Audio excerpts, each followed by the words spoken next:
हमारा next question है question number 30। संयुक्त सूक्ष्मदर्शी की संरचना तथा कार्य विधि को सचित्र समझाइए। इसकी आवर्धन क्षमता का व्यंजक ज्ञात कीजिए जबकि अंतिम प्रतिबिंब अनंत पर बनता है तथा स्पष्ट दृष्टि की न्यूनतम दूरी पर बनता है। तो पहले इसका डायग्राम बनाना है, फिर इसकी कार्य विधि समझानी है, फिर इसकी आवर्धन क्षमता को दो स्थितियों पर ज्ञात करना है।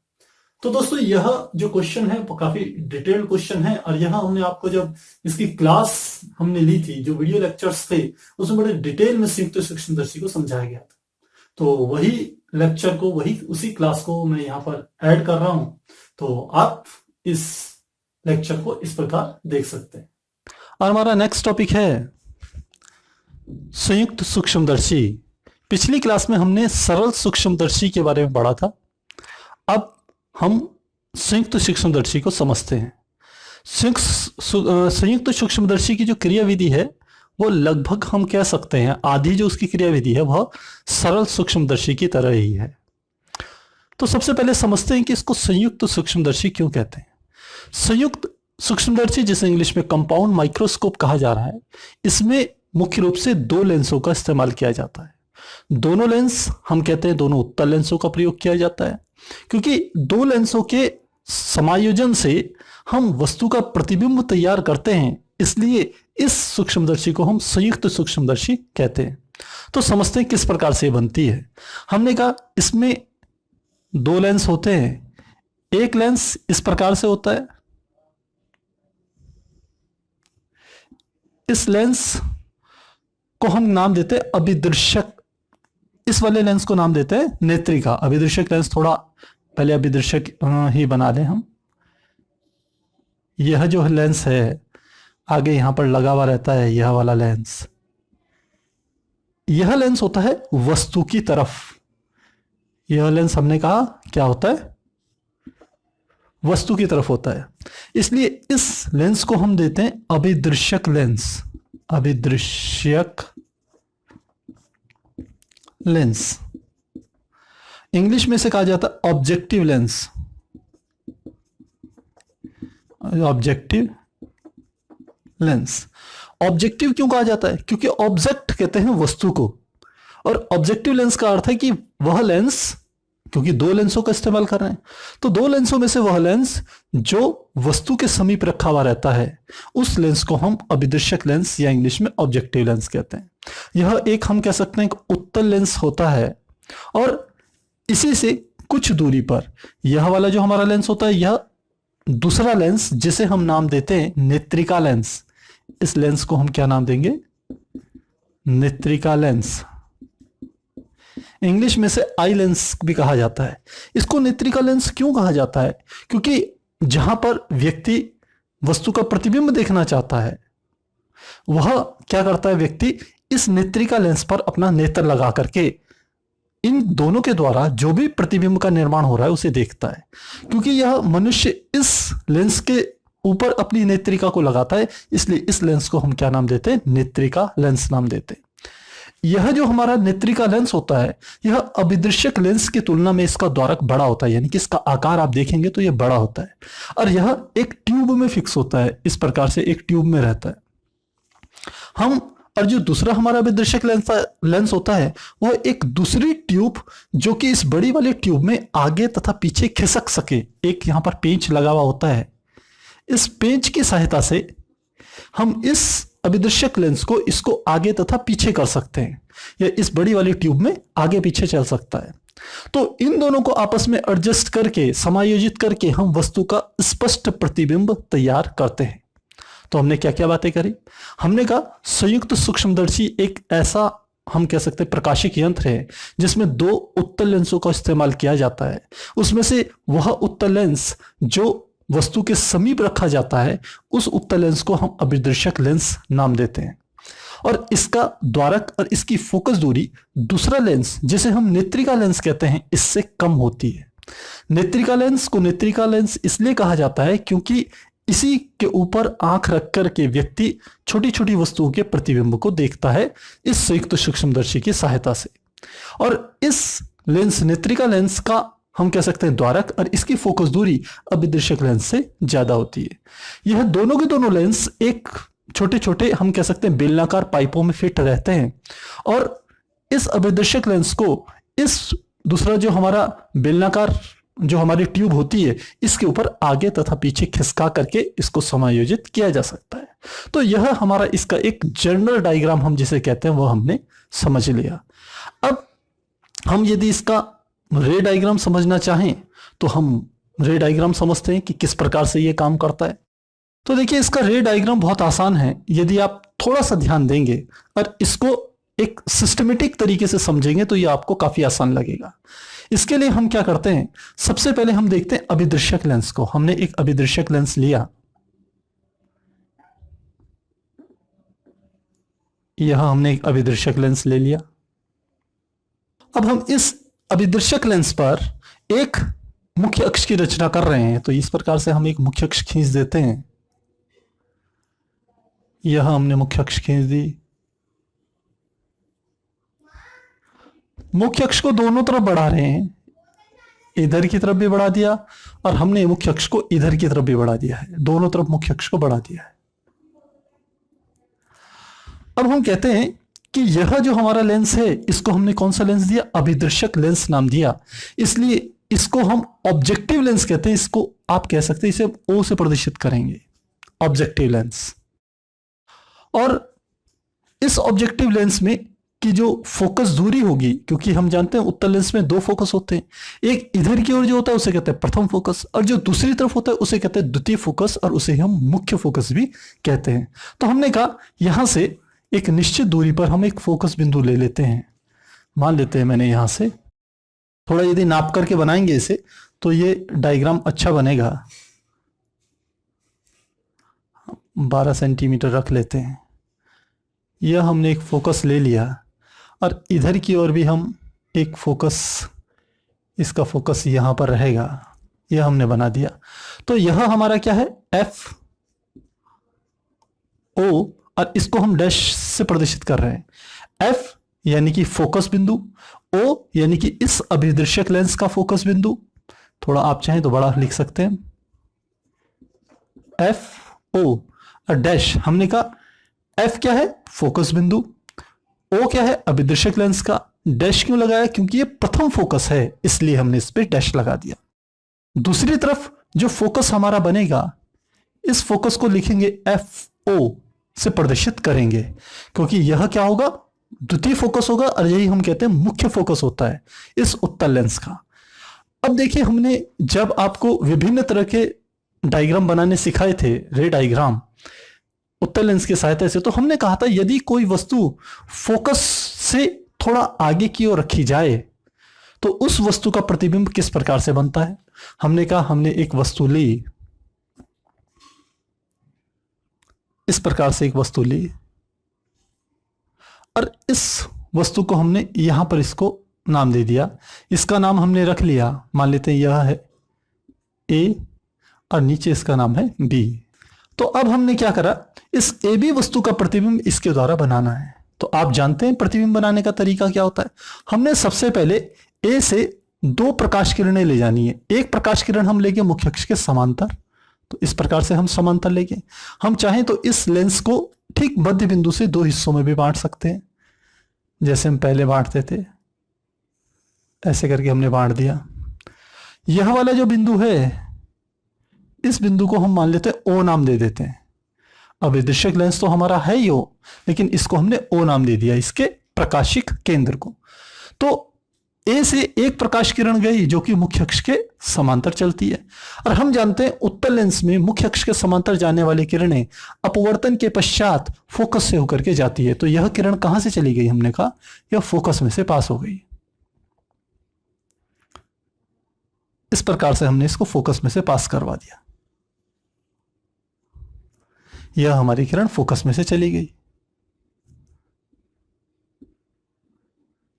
यह अब हम दूसरी प्रकाश किरण भेज रहे हैं। दूसरी प्रकाश किरण को हम कहां से भेज रहे हैं, सीधे प्रकाशिक केंद्र से, जिसको हमने यहां ओ से प्रदर्शित कर रहे हैं। तो इसे हमने यहां से भेजा, ओ से मिलाते हुए, यह दूसरी प्रकाश किरण गई, और इसको भी हमने आगे की ओर बढ़ाया इसी प्रकार से।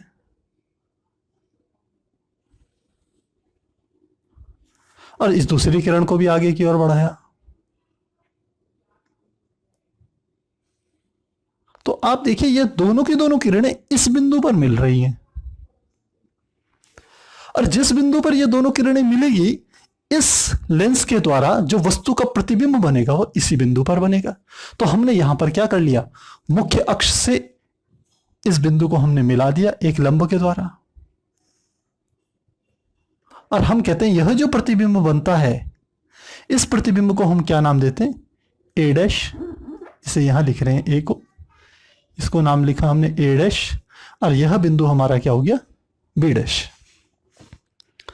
तो मुझे लगता है इतना डायग्राम बनाने में आपको कोई परेशानी नहीं आएगी संयुक्त सूक्ष्मदर्शी के।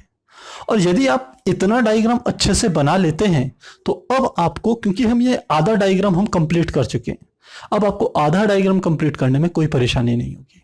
तो उससे पहले हम इन दूरियों को थोड़ा स्पष्ट कर लें। यह अभिदर्शक लेंस से वस्तु की दूरी है, इसको इसलिए हम इसको प्रदर्शित करेंगे यूई से, सॉरी यूओ से, यहां से यहां तक की दूरी यूओ। और यह जो हमारा एफ डैश बिंदु है, एफ डैश से ओ तक की जो हमारी दूरी होती है, आप जानते हैं उस दूरी को हम एफ ओ दूरी से प्रदर्शित करते हैं। यहां से यहां तक की जो दूरी है एफ ओ दूरी। ठीक इसी प्रकार इस बिंदु से, क्योंकि मिडिल बिंदु है ये ओ बिंदु, यहां से लेके इस एफ ओ तक की जो दूरी होती है, इस दूरी को फिर से हम किससे प्रदर्शित करेंगे, एफ ओ से। क्योंकि फोकस दूरी तो इधर की तरफ भी उतनी होती है, उधर भी उतनी होती है, यानी कि जितनी हम कहते हैं प्रकाशिक केंद्र से लेकर प्रथम फोकस की दूरी होती है, उतनी ही प्रकाशिक केंद्र से लेकर द्वितीय फोकस की दूरी होती है। तो इसको हमने एफओ और इसको हमने यूओ से प्रदर्शित कर लिया। अब आप एक चीज और देखिए, यहां से लेकर इस वस्तु तक की जो दूरी होगी, इस दूरी को हम किससे प्रदर्शित करेंगे, हम जानते हैं ये प्रतिबिंब की दूरी है, इसलिए इसको हम इस प्रकार से प्रदर्शित कर सकते हैं।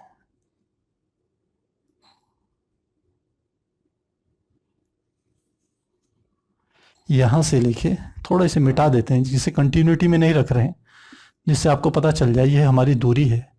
यहां से लेके यहां तक की जो दूरी होगी, इस दूरी को हम किससे प्रदर्शित कर रहे हैं, वीओ से, क्योंकि ये ऑब्जेक्टिव लेंस, अभिदर्शक लेंस द्वारा इस वस्तु का प्रतिबिंब यहां पर बनाया गया है। इतनी बातें हमें समझ में आ जाती हैं। अब देखिए, हम इसको एक दूसरा लेंस हम ले रहे हैं, जो जिसके लिए यह जो हमारी प्रतिबिंब होगा ए डैश बी डैश, जो कि ओ के द्वारा बनाया गया है, अभिदर्शक लेंस के द्वारा बनाया गया है, वह यह प्रतिबिंब दूसरे लेंस के लिए, जैसे हम नेत्रिका लेंस कहेंगे, उसके लिए किसका काम करेगा, वस्तु का काम करेगा।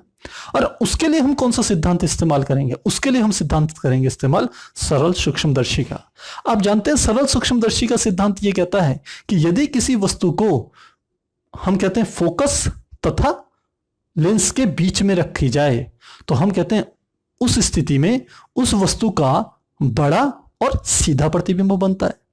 तो हम बड़ा और सीधा इसको तो अभी हम छोड़ रहे हैं, लेकिन हम पहली बात को ले रहे हैं कि हम क्या करेंगे, जो नेत्रिका लेंस बनाएंगे उसमें इस प्रतिबिंब को इस तरीके से एडजस्ट करेंगे कि यह नेत्रिका लेंस के फोकस और लेंस के, नेत्रिका लेंस के बीच में रहे। तो हमने क्या करा, मान लेते हैं इसी को हम पहले आगे कंटिन्यू कर रहे हैं, मुख्य अक्ष को।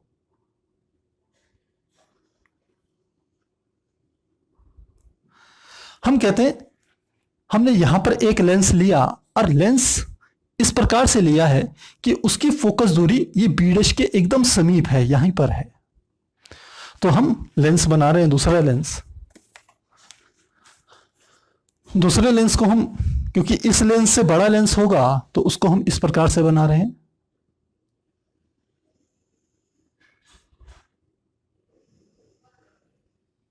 यह हमने लेंस बना दिया, और यह क्या है, यह वाला बिंदु इस लेंस के लिए फोकस है, क्योंकि हमने क्या कहा कि यह जो प्रतिबिंब होना चाहिए फोकस और लेंस के बीच में होना चाहिए यह प्रतिबिंब। तो यह बिंदु हमने कौन सा ले लिया, यह हमारा है एफ ई। एफ ई मतलब नेत्रिका लेंस के लिए फोकस बिंदु, और यह हम इस पे एक रेखा भी खींच देते हैं साथ ही। इस प्रकार से हमने इसकी एक मध्य स्थिति की एक रेखा भी खींच दी।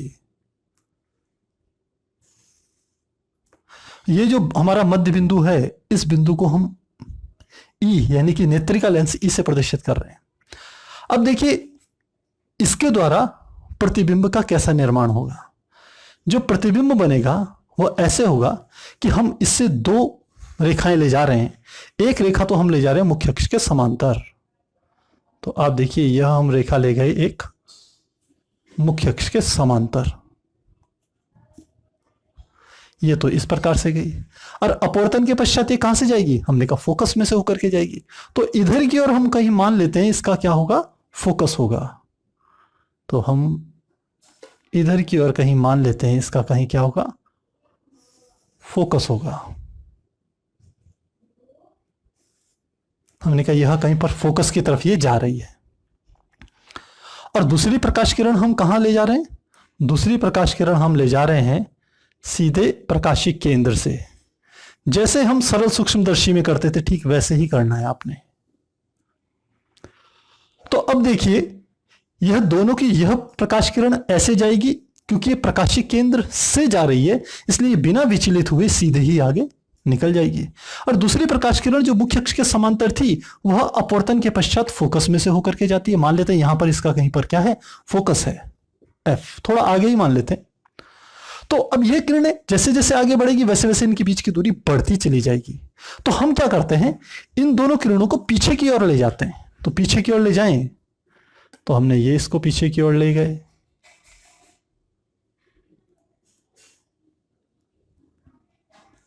इस प्रकार से पीछे की ओर ले गए और थोड़ा सा और पीछे की ओर ले जा रहे हैं, यहां तक हम ले गए। और इस प्रकाश किरण को भी हम पीछे की ओर ले जाएं,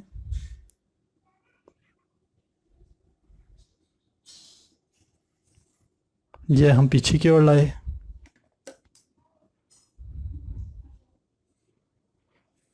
ये हम और पीछे की ओर लाए, ये हम और पीछे की ओर ले गए,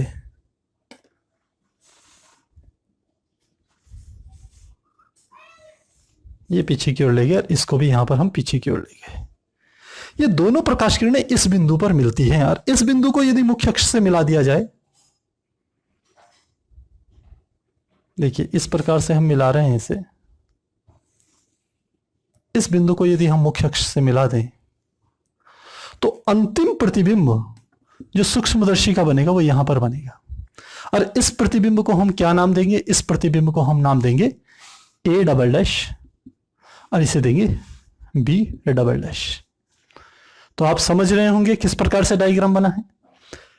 पहले ये आपको जो हमने ब्लैक पोर्शन से डायग्राम बना है अभिदर्शक लेंस से, आपको पहले वो बनाना है, फिर उसके बाद तब नेत्रिका वाले डायग्राम को बनाना है। बस आपको ये ध्यान रखना है कि अभिदर्शक लेंस द्वारा जो इस ए बी वस्तु का जो प्रतिबिंब बना है ए डैश बी डैश, वह नेत्रिका लेंस के फोकस के एकदम समीप रखा जाए। तब यहां से दो प्रकाश किरणें लेंगे, एक मुख्य अक्ष के समांतर जो उधर फोकस में से कहीं से होकर के जाएगी और दूसरा प्रकाशिक केंद्र। दोनों किरणों को यहां लिए तो दोनों ए डैश ए डबल डैश पर मिली। ए डबल डैश से हम मुख्य अक्ष पर लंब डालते हैं तो वो बी डबल डैश पर पड़ता है। तो यानी कि अंतिम वस्तु का जो अंतिम प्रतिबिंब बनेगा वो A double dash B double dash इस प्रकार से बनेगा। अब हम आगे कहते हैं कि यदि हम यहां नेत्रिका लगा करके देखें, ये तो हमारी आई पीस है ही, यहां यदि हम नेत्रिका लगा करके देखें तो हमें यही लगेगा कि यह प्रतिबिंब यहां पर बन रहा है। तो अब यहां से हम अपना आगे का डेरिवेशन शुरू करते हैं। इससे पहले हम चाहें तो दूरियों को लिख सकते हैं। आप समझ रहे होंगे कि हम थोड़ी सी दूरियां लिखते हैं। अब देखिए यहां से लेकर के इस बिंदु से लेकर के पूरे यहां तक की जो दूरी होगी यह हमारी कहलाएगी VE, क्योंकि इसके द्वारा जो प्रतिबिंब बना हुआ है ये वाला, इस लेंस से लेकर के यहां तक की दूरी क्या होगी VE। किसके लिए, नेत्रिका लेंस के लिए प्रतिबिंब की दूरी है। यहां से यहां तक की दूरी होगी UE, नेत्रिका लेंस के लिए यह दूरी क्या होगी UE। और अब देखिए यह जो हमारा बी डैश है वो FE के समीप ही है, बिल्कुल हम कह सकते हैं। आप चाहें तो थोड़ा सा इसको और समीप बनाया जा सकता है। हम कहते हैं यह बिंदु बिल्कुल यहां पर स्थित है, बी डैश यहां पर है और यह बिंदु FE यहां पर है। ये एक दूसरे के एकदम हम कह सकते हैं समीप स्थित हैं। तो अब यहां से हम थोड़ा सा अपने डेरिवेशन को आगे शुरू, तो अब हम अपना डेरिवेशन थोड़ा स्टार्ट करते हैं। सबसे पहले हम, अब मेरे को लगता है इस डायग्राम की आवश्यकता नहीं है, आप चाहें तो एक इसका स्क्रीनशॉट ले सकते हैं, उसके बाद हम आगे इसको कंटिन्यू करते हैं।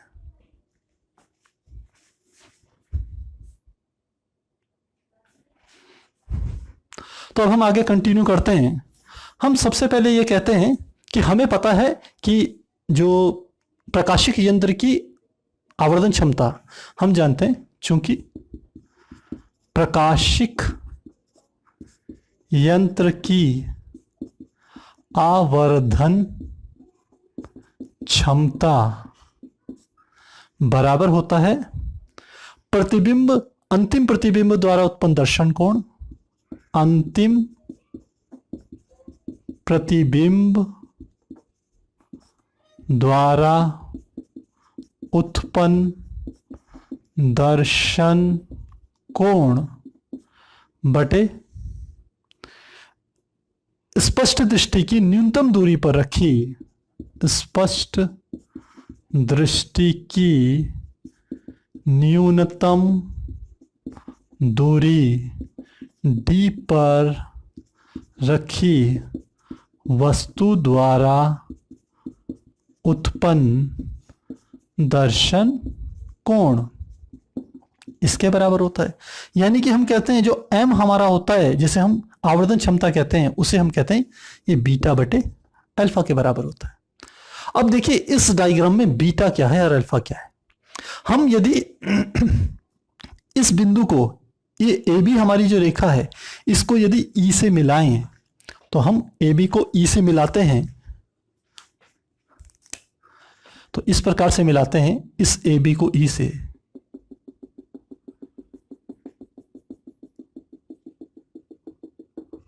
यह हमने एक डॉटेड लाइन से मिला लिया। ए से किसको मिलाए, ई को मिलाए, तो यह जो कोण बनेगा, यह वाला कोण, ये वाला कोण हमारा क्या होगा, अल्फा कोण। और इस लेंस के द्वारा जो अंतिम प्रतिबिंब बना है A double dash B double dash, इसके द्वारा नेत्रिका पर जो ये कोण बनेगा, इधर वाला कोण, यह वाला कोण हमारा क्या होगा, बीटा कोण। तो हम इसको इस प्रकार से भी ड्रॉ कर सकते हैं। हम कह सकते हैं कि यह हमारी क्या है, वस्तु है ए बी, और यहां हमारा क्या है, नेत्रिका लेंस है, आई पीस है ई, और यह वाला कोण कौन सा है, अल्फा, जो हमने यहां पर यह बनाया डॉटेड लाइन से बनाया। और बी से लेके ई तक की जो दूरी है, यह हमने ए बी ली थी, यह दूरी हमारी क्या है, स्पष्ट दृष्टि की न्यूनतम दूरी डी है। तो सबसे पहले हम समझते हैं m बराबर बीटा बटे अल्फा। पहले हमें बीटा और अल्फा के मान निकालने, जैसे हमने सरल सूक्ष्मदर्शी में निकाले थे वैसे ही। तो हम लिखते हैं यदि बीटा तथा अल्फा सूक्ष्म हो, तो यदि सूक्ष्म होंगे तो बीटा बराबर हो जाएगा tan बीटा के, और tan बीटा बराबर क्या है, देखिए यह जो त्रिभुज बन रहा है ई A double dash B double dash, यह भी उतना ही कोण बीटा अंतरित कर रहा है जितना ई A double A dash B dash अंतरित कर रहा है। तो हम इसी वाले त्रिभुज में ले लें, तो ये कोण यदि बीटा है तो इसके सामने की भुजा क्या होगी, लंब होगी, और ये बीई क्या होगा, आधार होगा। तो हम कहेंगे कि tan बीटा बराबर होगा लंब, यानी कि ए डैश बी डैश बटे बी डैश ई। तो लिखेंगे tan बीटा बराबर लंब बटे आधार, यानी कि ए डैश, साथ में हम क्या कह रहे हैं, ए डैश बी डैश बटे ई बी डैश, दे रहे हैं ई बी डैश। यह हमारे समीकरण ये मान लेते हैं एक है, और ये वाली हम मान लेते हैं समीकरण 2 है। इसी प्रकार अल्फा का मान निकालें, तो ये tan अल्फा बराबर, tan अल्फा हम यहीं से निकाल लेते हैं, यह इसी चीज को प्रदर्शित कर रहा है ये डॉटेड लाइन। तो tan अल्फा बराबर हमारा क्या हो जाएगा, ए बी बटे ई बी, क्या हो जाएगा, tan अल्फा बराबर वही होगा सूत्र, तो लंब बटे आधार, लंब क्या है ए बी, आधार क्या है बीई, तो लिखेंगे ए बी बटे ई बी। यह हो गया समीकरण 2। यह दोनों मान यदि हम समीकरण 1 में रखें, तो लिखते हैं समीकरण 1 में मान रखने पर जब मान रखेंगे तो हमारा m का मान आ गया, m बराबर बीटा का मान हम जानते हैं a डैश b डैश बटे क्या आएगा E B dash E B dash, और नीचे क्या है अल्फा, अल्फा का मान क्या है ए बी, तो गुणा ए बी, और ये ई बी कहां चले जाएगा ऊपर चले जाएगा तो गुणा लिख लेंगे ई बी। तो इसको हम कैसे लिख सकते हैं, इसको हम ऐसे लिख सकते हैं m बराबर ए डैश बी डैश बटे ए बी को अलग लिख लिया, ए डैश बी डैश बटे ए बी को हमने अलग लिख लिया, गुणा इधर है ई बी बटे ई बी डैश, ये है ई बी बटे ई बी डैश, यह दोनों चीजें हमें पता चल गई। अब आप देखिए ये ए बी डैश बटे ए बी क्या है, ए डैश बी डैश, ए डैश बी डैश क्या है, अभिदृश्यक जो हमारा लेंस था ऑब्जेक्टिव लेंस, इसके द्वारा बनाया गया प्रतिबिंब है, और ए बी इस अभिदृश्यक लेंस के लिए जो हमने वस्तु रखी थी ये उसकी लंबाई है। तो हम लिखते हैं चूंकि अभिदृश्यक लेंस की, अभिदृश्यक लेंस की आवर्धन क्षमता, आवर्धन क्षमता जिसे हम m0 से आप चाहें तो प्रतिष्ठित कर सकते हैं, वह बराबर हमारी होती है, हम जानते हैं प्रतिबिंब की लंबाई बटे वस्तु की लंबाई, और प्रतिबिंब की लंबाई क्या है ए डैश बी डैश बटे वस्तु की लंबाई क्या है ए बी, और हम साथ में ये भी जानते हैं ये v अपॉन यू के बराबर होता है। तो v क्या है, यहां से लेके यहां तक की दूरी जो कि vo है, तो लिख लेंगे vo बटे वस्तु की दूरी इस लेंस से यहां से वस्तु की दूरी ए बी की दूरी कितनी है uo, ये क्या है uo, लेकिन इस वाली दूरी को हम ऋणात्मक लेंगे क्योंकि ये प्रकाश के चलने की विपरीत दिशा में, प्रकाश इधर चल रहा है दूरी ऐसे नाप रहे हैं, तो uo क्या होगी माइनस में होगी। तो हमारा यह आ गया A dash B dash upon A B का मान कितना आ गया v0 बटे माइनस u0 के बराबर आ गया। और इस वाले समीकरण को हम नाम दे देते हैं, मान लेते हैं यह है समीकरण 3। अब हमारा एक मान तो हमारा निकल गया, अब हम दूसरा मान निकालना चाह रहे हैं ई बी बटे ई बी डैश। तो सबसे पहले देखते हैं ई बी क्या है। तो देखिए ई से लेकर के ये जो बी तक की दूरी है, ये ई से लेके बी तक की दूरी को हमने क्या कहा, स्पष्ट दृष्टि की न्यूनतम दूरी। तो हम लिखेंगे ई बी बराबर किसके है डी के, लेकिन इस वाले लेंस के लिए क्योंकि ये इधर की ओर बढ़ रही है, ये ई से लेकर के यही तो हमारा बी बिंदु है, यह दूरी इधर की ओर है, इसलिए इस डी दूरी को हम किस में लिखेंगे माइनस में लिखेंगे, पहली बात। दूसरा हमें निकालना ई बी डैश, तो ई बी डैश बराबर हमारा होगा, अब देखिए ई बी डैश कहाँ है ई बी डैश, ई से लेके बी डैश तक की दूरी क्या है यू ई के बराबर है, और ये भी लेंस के इधर है तो इसलिए इसको भी क्या लेंगे माइनस में लेंगे, तो लिखेंगे माइनस यू ई। यह दोनों के दोनों मान ये ए डैश बी डैश बटे ए बी तथा ई बी डैश यह मान समीकरण 3 में रखते हैं। तो लिखते हैं समीकरण 3 में मान रखने पर, जब मान रखेंगे तो देखिए क्या होगा m बराबर या क्या m बराबर ए डैश बी डैश, ए डैश बी डैश का मान कितना है ए डैश बी डैश बटे ए बी का मान ये माइनस v0 बटे u0, तो लिखेंगे माइनस v0 बटे u0। ई बी और ई बी डैश का मान कितना है गुणा ई बी का मान है माइनस डी, तो लिखेंगे माइनस डी बटे ई बी डैश का मान कितना है माइनस यू, तो लिखेंगे माइनस यू ई। तो देखिए इस वाले माइनस से तो ये माइनस कट गया, तो यानी कि आवर्धन क्षमता आ गई m, ये पूरी सूक्ष्मदर्शी की आवर्धन क्षमता है, आप ध्यान रखना ये बराबर आ गया माइनस v0 बटे u0 uo vo बटे uo गुणा ये हमारा साथ में आ गया d बटे किसके आ गया u e के बराबर आ गया। तो एक तो हमने यहां पर यह सूत्र निकाल लिया, तो क्या आया हमारा सूत्र m बराबर v0 बटे u0 गुणा d बटे ue। यह चाह रहे हैं कि ये जो हमारे संयुक्त सूक्ष्मदर्शी की जो आवर्धन क्षमता आए उसको मैं नेत्रिका लेंस की फोकस दूरी के पदों में व्यक्त करना चाह रहा हूं, जैसे हमने सरल सूक्ष्मदर्शी में किया था।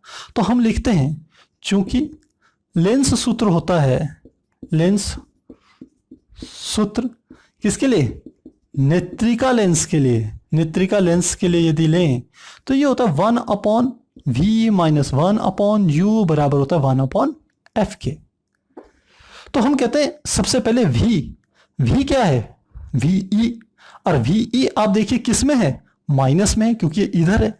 ये नेत्रिका लेंस के लिए ve ये है, ये किस में, माइनस में, तो लिख लेंगे 1/ve किस में, माइनस में, माइनस 1/u, u मतलब ue, वो भी इधर की ओर है ue, तो यह भी क्या होगी, माइनस में होगी, तो लिख लेंगे माइनस ue बराबर नेत्रिका लेंस के लिए, क्योंकि उत्तल लेंस है तो इसकी फोकस दूरी तो आगे की ओर बढ़ाएंगे इधर की ओर, तो इधर मिलेगी ना, यह फोकस दूरी तो धनात्मक होगी, क्योंकि यह मुख्य फोकस होता है और मुख्य फोकस हमेशा उत्तल लेंस के दाहिनी तरफ होता है, वो धनात्मक होता है, तो फोकस दूरी f क्या होगी हमारी, धनात्मक।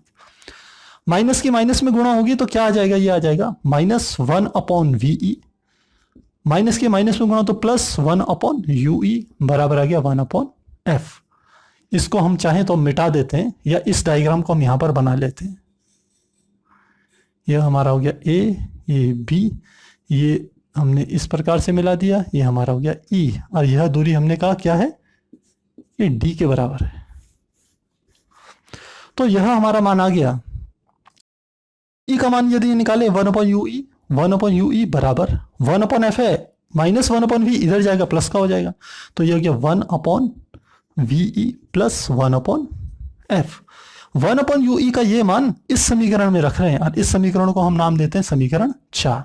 तो लिखते हैं समीकरण 4 में 1/ue का मान रखने पर, जब मान रखेंगे तो क्या होगा, ये है m = m बराबर माइनस v0 बटे u0, लिखेंगे v0 बटे u0 गुणा, साथ में आ गया d, और 1/ue का मान क्या आ गया, 1/ve प्लस 1/f, और f को क्या लिख लेते हैं, fe लिख लेते हैं, जिससे हमें पता चल जाए ये नेत्रिका लेंस की फोकस दूरी है, तो इसे fe से प्रदर्शित कर रहे हैं। तो हमने क्या कहा कि ये इतना आ गया, अब d से अंदर गुणा करते हैं तो ये गया m बराबर माइनस v0 बटे u0, और साथ में आ जाएगा d के अंदर गुणा d बटे ve प्लस d बटे fe, और यह हमारा क्या हो गया, एक सूत्र आ गया। तो हमने सूक्ष्मदर्शी की, हम कह सकते हैं आवर्धन क्षमता का सूत्र निकाल दिया, जिसका हमारा माना है m बराबर माइनस vo बटे uu, जहां v अभिदृश्यक लेंस के द्वारा तैयार प्रतिबिंब की दूरी है, uu वस्तु की अभिदृश्यक लेंस से दूरी है, d स्पष्ट दृष्टि की न्यूनतम दूरी है, ve और fe हम जानते हैं नेत्रिका लेंस से प्रतिबिंब की दूरी और नेत्रिका लेंस की फोकस दूरी है। आप इसका स्क्रीनशॉट लीजिए, फिर उसके बाद हम आगे से कंटिन्यू करते हैं। तो अभी हमने संयुक्त सूक्ष्मदर्शी की आवर्धन क्षमता के लिए जो सूत्र प्राप्त किया हुआ है, m बराबर minus v0/u0 d/ve plus d/fe। मान लेते हैं यहां हम समीकरण ले लेते हैं, समीकरण 4 में हमने रखा था, यह समीकरण ले लेते हैं, समीकरण 5 है। अब हम इसे आगे कंटिन्यू करते हैं।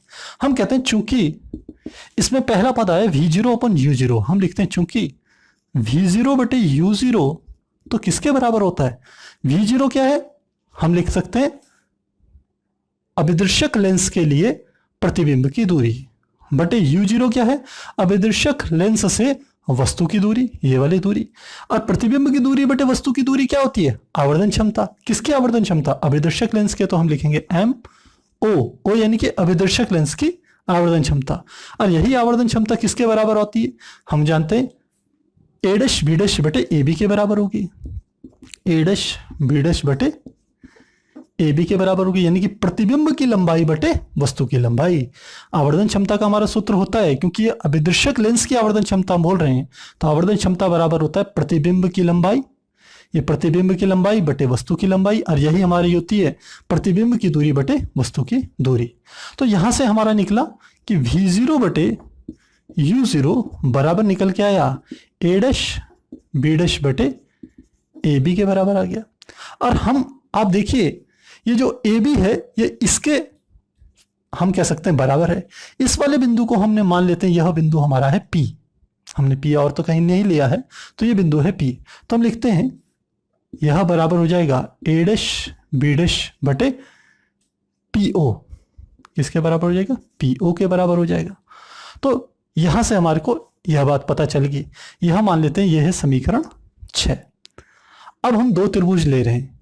एक त्रिभुज देखिए A dash B dash FO। पहला त्रिभुज क्या लिया?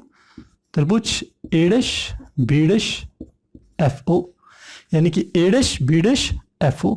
और दूसरा त्रिभुज है POFO, दूसरा त्रिभुज तथा त्रिभुज POFO। अब आप देखिए यह क्या समरूप त्रिभुज होंगे? हमने पिछले वाले जितने डेरिवेशन किए उन सब में हम देखते थे यह समरूप त्रिभुज हैं। क्यों है? क्योंकि आप देखिए इसका पहला कोण, यह कोण कितने डिग्री का है? 90 डिग्री का। और यह वाला कोण भी कितने डिग्री का है? 90 डिग्री का। तो इन दो त्रिभुजों का पहला कोण 90-90 हो गया, बराबर हो गया। दूसरा यह वाला कोण इस कोण के बराबर होगा, क्योंकि क्या है? शीर्षाभिमुख कोण हमने बताए थे। तो यदि पहले त्रिभुज के दो कोण दूसरे त्रिभुज के दो कोणों के बराबर हो तो तीसरा कोण तो स्वतः ही बराबर होगा। इसका अर्थ है यह त्रिभुज इस त्रिभुज के क्या होगा? समरूप होगा। तो हम लिखते हैं त्रिभुज A dash B dash FO तथा त्रिभुज POFO समरूप हैं। यदि समरूप हैं, अतः हम जानते हैं संगत भुजाओं का अनुपात क्या होता है? बराबर होता है।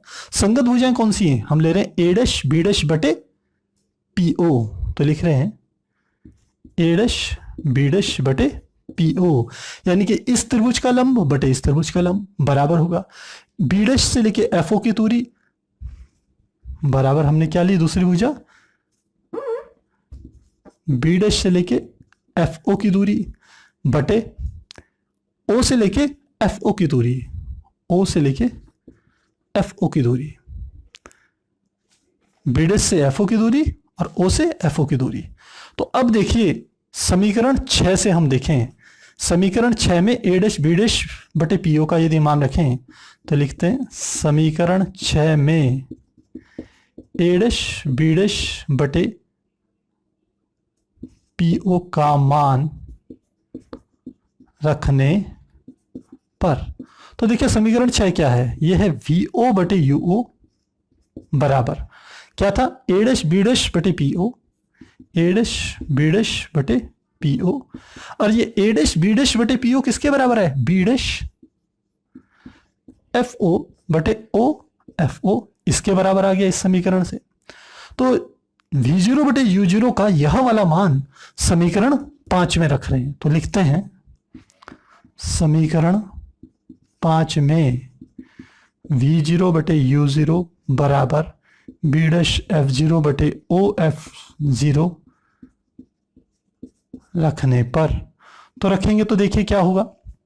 हम मान रखते हैं तो यह आता है M बराबर, माइनस का निशान है तो माइनस रख लिया।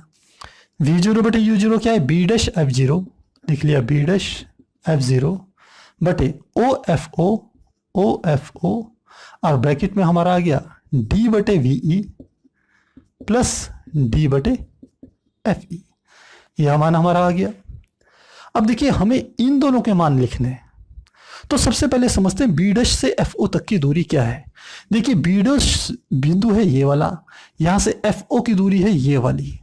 तो हम लिखते हैं चूंकि B डैश तथा ये B डैश बिंदु और FE बिंदु एक दूसरे के अत्यंत समीप है, हमने शुरू में ही कहा था। हम कहते हैं चूंकि B डैश तथा FE अत्यंत समीप है, अतः B डैश FO को हम बराबर लिख सकते हैं FE FO, यानी कि B डैश से FO की दूरी को हम FE से लेके FO की दूरी के बराबर लिख सकते हैं। और यही हमारी जो दूरी होती है इसको हम प्रदर्शित करते हैं L से, जहां L क्या होती है? जिसे हम कहते हैं ट्यूब लेंथ, यानी कि हमने जो स्टार्टिंग में डायग्राम बनाया था, हमने कहा था जो अभिदर्शक लेंस होता है वो नेत्रिका लेंस के अंदर ट्यूब में आगे पीछे खिसक सकता है। तो उस ट्यूब की जो लेंथ होती है उसी को हम L से प्रदर्शित करते हैं। तो लिखते हैं जहां L संयुक्त सूक्ष्मदर्शी की ट्यूब की लंबाई है। तो हमने B'FO का मान तो निकाल लिया, अभी हमें एक मान और निकालना है। OFO, O से लेके FO तक की दूरी हम लिखते हैं, चूंकि OFO बराबर कितनी दूरी है, यहां से यहां तक की दूरी किसके बराबर है, FO के बराबर है, जो कि अभिदर्शक लेंस की फोकस दूरी है। तो लिखेंगे ये किसके बराबर है, FO के बराबर। तो यह दोनों के मान B'FO तथा OFO का मान, इस समीकरण को हम नाम दे देते हैं, हमने यहाँ 6 ली है, इसको ले लेते हैं 7। तो लिखते हैं किसका, B'FO तथा OFO का मान समीकरण कौन सी है, ये वाली 7 में रखने पर, तो मान रखें तो क्या आएगा, m बराबर माइनस की जगह माइनस B'FO कितना है, L के बराबर है, यह क्या L बटे, दूसरा है OFO किसके बराबर है, FO के बराबर है, यानी कि फोकस दूरी अभिदर्शक लेंस की, और ब्रैकेट के अंदर क्या आ गया, D बटे VE प्लस D बटे FE। और यह हमारा क्या है, संयुक्त फोकस दूरी के लिए संयुक्त सूक्ष्मदर्शी की जो आवर्धन क्षमता है उसके लिए मुख्य फार्मूला हमारा ये वाला है। अब हम यहां से 2 कंडीशन ले रहे हैं। पहली कंडीशन कि जो हमारा प्रतिबिंब बन रहा है वो स्पष्ट दृष्टि की न्यूनतम दूरी यानी कि D पर बनता है। तो पहली कंडीशन हम ले रहे हैं, यदि प्रतिबिंब स्पष्ट दृष्टि की न्यूनतम दूरी D पर बने, यदि ऐसा होगा तो क्या होगा, V का मान जो VE है वो किसके बराबर आ जाएगा, D के बराबर आ जाएगा। और यह मान इस समीकरण में रखें तो हमारी समीकरण क्या आ जाएगी, यह समीकरण आ जाएगी m बराबर माइनस L बटे FO, और साथ में आ गया D का मान क्या आ गया, ऊपर तो D है, नीचे VE का मान भी क्या हो गया, D प्लस D बटे FE। तो अब इसे मिटा देते हैं, इसका काम नहीं है कुछ भी।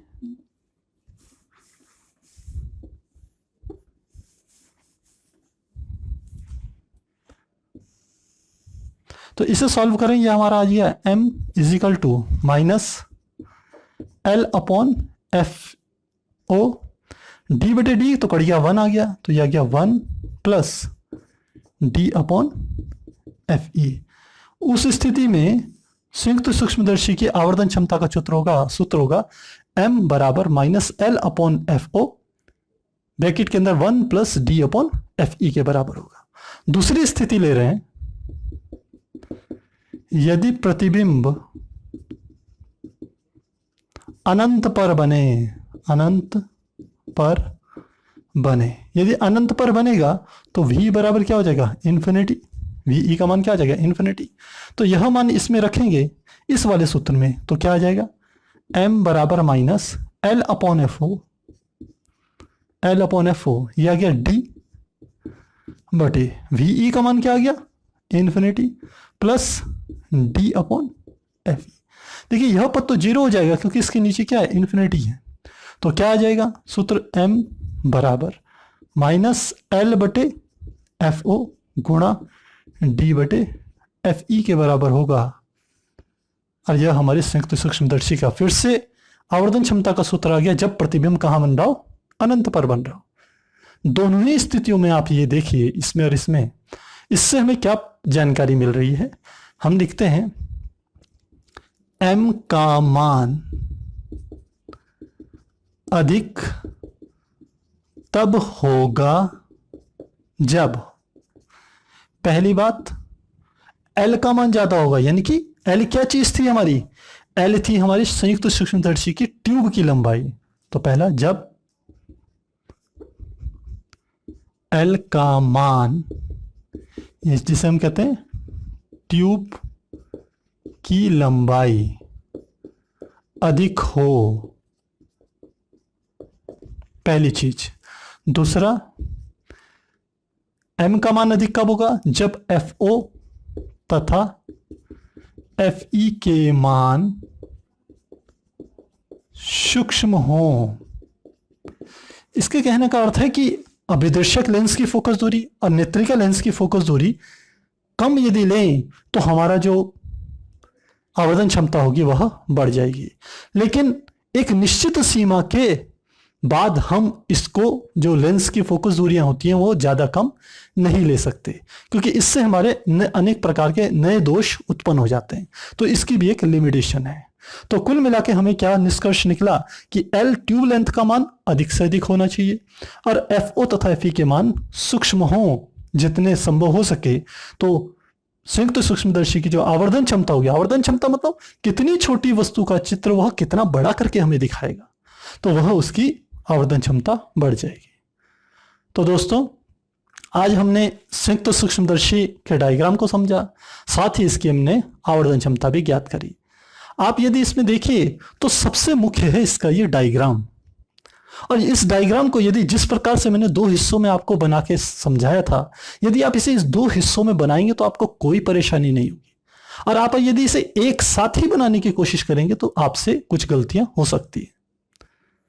साथ ही आप इसका एक से अधिक बार अभ्यास जरूर कीजिएगा, क्योंकि इसमें जो ट्यूब लेंथ हमारा निकालने का ये जो डेरिवेशन होता है एल निकालने का, यह हमारा एग्जाम्स में काफी बार पूछा जाता है। तो मुझे उम्मीद है कि आज जो भी हमने पढ़ा वो आपकी समझ में जरूर आया होगा। तो मिलते हैं अगली क्लास में, तब तक के लिए गुड बाय।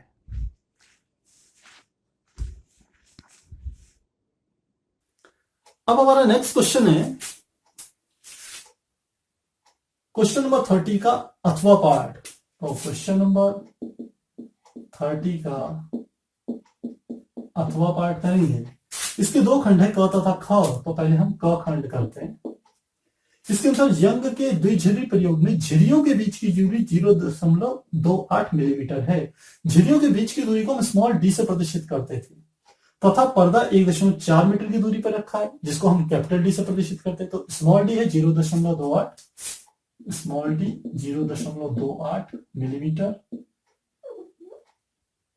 मिलीमीटर और कैपिटल डी का मान है 1.4 मीटर रखा गया है। केंद्रीय दीप्त फ्रिंज एवं चतुर्थ दीप्त फ्रिंज, तो हमें yn का मान पता है, यानी कि n का मान है 4। चतुर्थ दीप्त फ्रिंज के बीच की दूरी 1.2 सेंटीमीटर नापी गई है। इसे हम प्रदर्शित करते हैं yn बराबर है 1.2 सेंटीमीटर मापी गई है। प्रयोग में उपयोग किए गए प्रकाश की तरंगदैर्घ्य ज्ञात कीजिए। तो हमें क्या ज्ञात करना है? हमें ज्ञात करना है लैम्डा का मान ज्ञात करना है।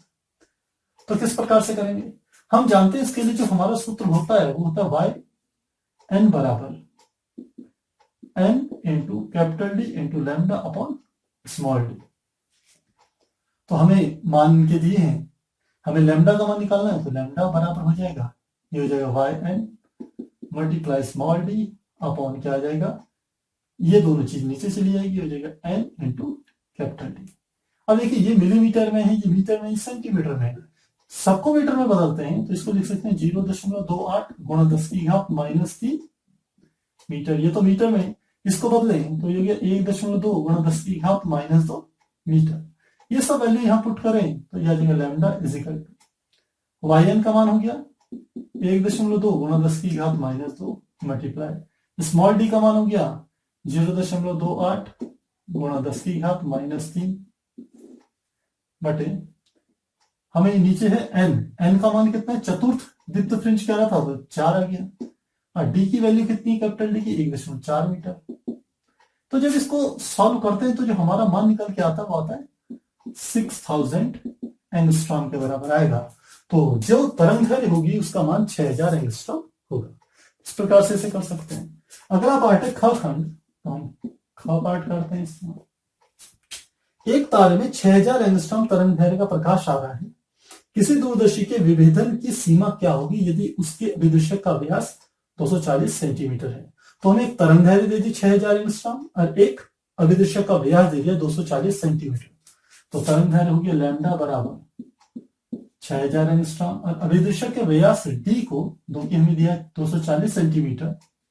इसको हम स्मॉल डी से प्रदर्शित करते हैं। तो हम सूत्र जानते हैं, चूंकि अभिदिशक दूरदर्शी के अभिदिशक की विभेदन सीमा, यही हमें पूछी गई है। दूरदर्शी की विभेदन सीमा क्या होगी, तो लिखते हैं दूरदर्शी की विभेदन सीमा, ये बराबर होती है 1.22 लैम्डा अपॉन स्मॉल डी के बराबर होता है। तो ये हमें लैम्डा भी दिया है, डी का मान भी दिया है, तो विभेदन सीमा निकल जाएगी। पर इस सेंटीमीटर को मीटर में बदल लेंगे पहले, तो ये हो गया 240 गुणा 10 की घात -2 मीटर। तो ये आ जाएगा 1.22 गुणा, और ये जो होता है ये रेडियन में आता है, आप ये भी ध्यान रखिएगा, जो विभेदन सीमा है ये रेडियन में आती है। तो 1.22, लैम्डा का मान 6000 है, 6000 गुणा 10 की घात -10 मीटर, क्योंकि एंगस्ट्रॉम बराबर क्या होता है 10 की घात -10 मीटर। नीचे स्मॉल डी का मान है 240 गुणा 10 की घात -2। जब इसे सॉल्व करते हैं तो हमारा मान आता है 3.05 गुणा 10 की घात -7 रेडियन। इसके बराबर हमारा क्या आ जाएगा, मान आता है, यानी कि दूरदर्शी की विभेदन सीमा होगी 3.05 गुणा 10 की घात -7 रेडियन के बराबर होगी। तो इस प्रकार से हम इन क्वेश्चंस को सॉल्व कर सकते हैं।